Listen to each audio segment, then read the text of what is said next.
Здравейте, аз съм Кристиян Евтимов и вие гледате Блок ТВ. И днеска ще ви науча как да правите ноли фронт флип.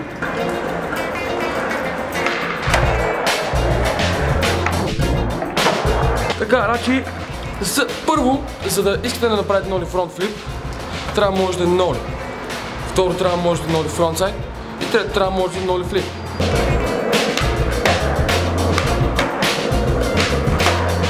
За ноли фронт флипа, предния крак трябва да е хубаво стъпил на носа. Хубаво. Леко стърчи петата отзаде. Задния крак леко преди болдването на пръстченца.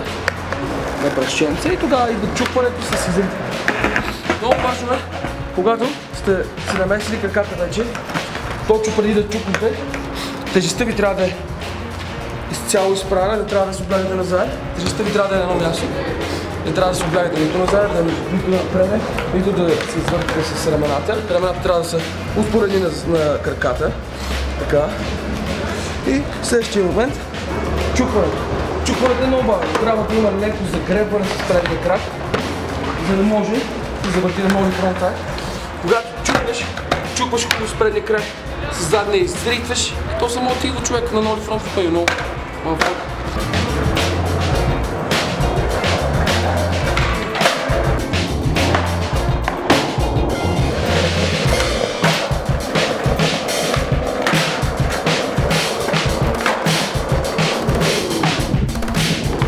За финал искам да ви кажа на всички хора, карайте скейт, не спирайте, защото това е играта.